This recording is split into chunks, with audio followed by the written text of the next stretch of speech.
Sí, yo si tuviera que resumir la batalla, o sea, hacer una síntesis, según lo que hizo en mi libro, vos citaste varias fuentes y ahí a veces una no coincide con la otra. Yo de la síntesis que hice fue que López se jugó el todo por el todo en ese día y la estrategia era agarrarlos por sorpresa a los aliados, por eso nos mandó a Barrios a que dé una señal antes del amanecer, pero lamentablemente el terreno no se lo permitió y la señal fue tarde, entonces para cuando apareció la pero no se le puede reclamar a Díaz, a Marcó, a Resquini, a Barrios, nada.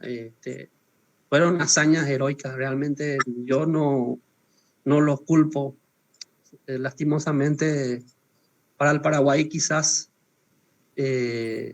iba a ser otra la historia, pero bueno, no podemos culpar a nuestros héroes por ese motivo, porque ellos son seres humanos, son seres de carne y hueso que con errores y no son superhéroes, no son superhéroes.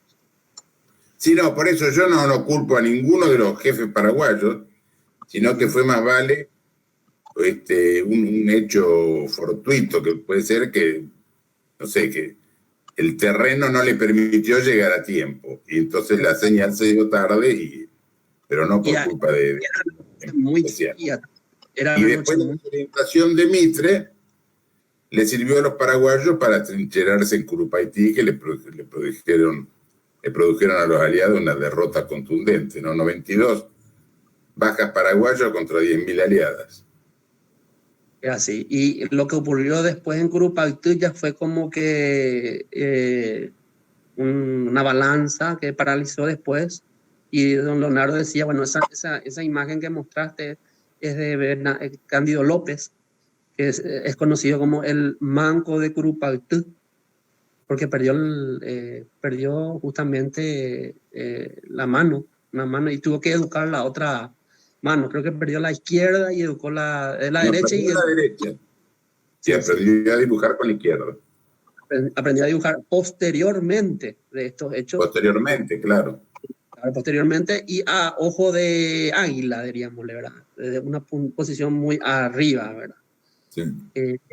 Y bueno, muchísimas gracias. Lo de los dibujos las pinturas que hizo son realmente maravillosas, ¿no? Muy, muy lindas. No, es un legado a la historia, que ha quedado presente. No sé si hay alguna persona más. El general Roberto Olmedo, si quisiera decir unas palabras para complementar el problema. Muchísimas gracias, Marcos, por la invitación. Y sí, quisiera también aportar mi granito de arena para que podamos también posteriormente hacer un redondeo y quitar una conclusión de lo que ocurrió en Tuyutí.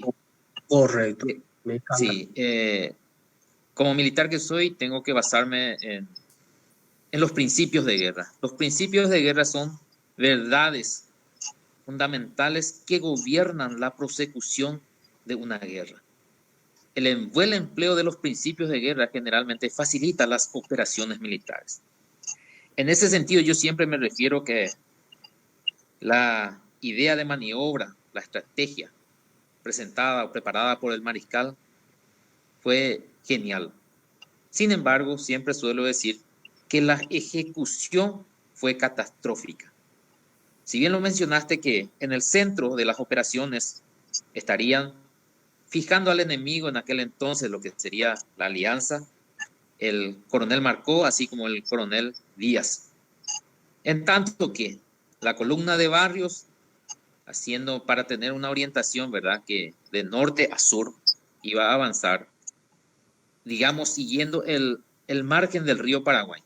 Es decir, a nuestra derecha, sin embargo, a la izquierda, ¿verdad?, por el flanco izquierdo del ejército aliado apostado en Tuyutí. Y en la contraparte, por el otro flanco, tendría que avanzar Resquín. Estas columnas tenían que unirse prácticamente a retaguardia del campamento aliado, y a una señal al aclarar el día entonces avanzar todos juntos y bueno, ejecutar la operación. Si bien es cierto que uno de los principios de guerra que te había mencionado es la sorpresa, y generalmente este principio de guerra es empleado por aquellos ejércitos que están en una inferioridad numérica. Y dice este principio de que no es necesario que se le tome al enemigo desprevenido, sino que el enemigo se dé cuenta demasiado tarde y no pueda reaccionar para la defensa. Entonces, justamente este factor más importante, sabiendo que nuestra inferioridad numérica no se cumplió, y ese fue digamos, el motivo del fracaso de las operaciones en Tuyutí, en donde los elementos de maniobra prácticamente no cumplieron a cabalidad. Posteriormente seguramente que entraremos a analizar del por qué, pero en este momento no se cumplió a cabalidad ese tiempo establecido que tenía que ser a la mañana para tomarlo de sorpresa al enemigo, y ante eso tuvo un revés. Bien, también lo mencionaste con respecto a la astucia del coronel Díaz, con respecto a cuando estaba en retirada y el ejército aliado iba en persecución de las tropas de Díaz, ordena a la banda para que ejecute la canción, ejecuta la canción Campamento Cerro León, y impide que entonces todos esos elementos de maniobras en retirada sean aniquilados, porque pensaron, como así también ocurrió en la batalla de Estero Bellaco, en donde fueron perseguidos también Díaz, y la reserva fue la que le salvó a Díaz, digamos, en esa batalla de Estero Bellaco. Con esta misma, digamos, creyendo los aliados que esto ocurría nuevamente aquí en Tuyutí, entonces frenaron, digamos, o dejaron de perseguir a las tropas paraguayas, y eso sirvió para que todas esas tropas paraguayas no fueran aniquiladas en aquel entonces. Y bueno, eso es lo que quería mencionar del por qué la maniobra en sí, digamos, vista por el mariscal, prevista por el mariscal, era una maniobra que realmente, si se ejecutaba tal como el cual, el resultado iba a ser diferente, e inclusive considero que en un momento dado, si es que se cumplía la misión, ahí hubiese terminado la guerra, por el aspecto psicológico y psicosocial, en el campo psicosocial, que podría generar, digamos, demasiadas muertes. De hecho, que también, ¿por qué se la considera la batalla más sangrienta? Porque según, así como lo mencionaba y ahí el ingeniero también, Leonardo, lo había mencionado también, que difícilmente podamos tener un punto de encuentro en cuanto a qué cantidad, digamos, de tropas tenía el ejército aliado, así como el ejército paraguayo. Pero sí hay una media, así como también la cantidad de muertos que tuvieron. Lo cierto y lo concreto, que para ambos ejércitos, ¿verdad? En esas solo 5 horas de pelea prácticamente, o aproximadamente, quedan en el campo de batalla 13.000 muertos. O sea, hay que dimensionar solamente esa parte, ¿verdad? Que fueron 13.000 muertos, que inclusive posterior a eso provoca toda una enfermedad, el cólera, ¿verdad? Que, digamos, toma todo el campo de batalla, y muchos posteriormente a eso mueren también producto de esa enfermedad, justamente por la putrefacción ahí de los cuerpos, inclusive muchos abandonados, ¿verdad? Que no fueron sepultados, era imposible sepultarlos a todos, entonces eso generó. Y también agregar un poquitito con respecto a lo que dijeron de Cándido López, ¿verdad? Yo quiero resaltar al haber perdido uno de los, digamos, del brazo, de la mano más hábil, ¿verdad? La fortaleza para ejercitar el otro brazo y poder pintar esas pinturas maravillosas, por sobre todas las cosas, que Cándido López lo hace con total neutralidad, ¿verdad? Y sus pinturas hablan por sí solas. Y que gracias al gobierno argentino también, en el Museo del Ministerio de Defensa Nacional, existen 20 réplicas, digamos, de esas pinturas que fueron en carácter de donación. Y no, nada más eso. Es mi pequeño aporte contigo, Marcos. Muy contento de estar compartiendo con tanta gente conocedora de la historia.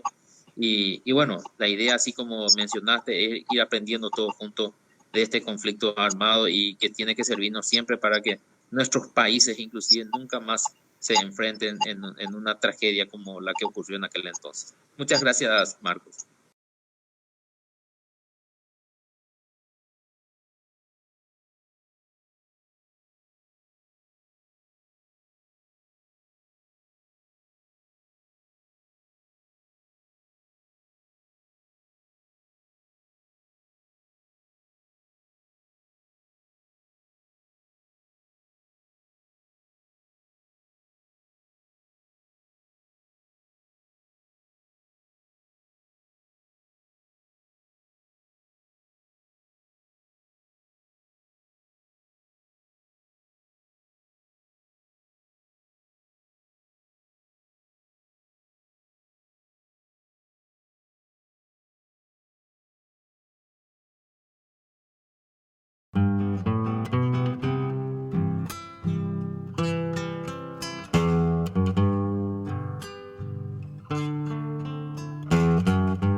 en tierras del Paraguay florecía la esperanza de ver la América nuestra sin gringos que la explotaran. Por eso en el Tonelero y en la heroica Paysandú pelearon los montoneros y lloró el Urutaú. Bartolo Mitre y Don Pedro,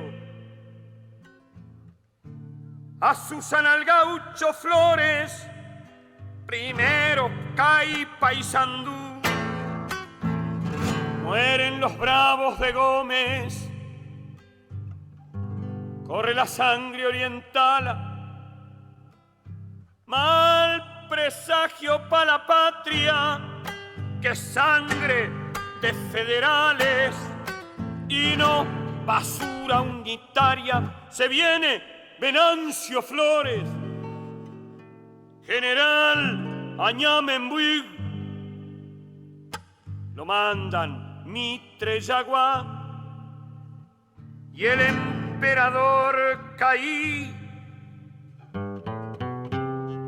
Tigres de Curupaití, soldados del Boquerón, defenderemos la patria, la Santa Federación.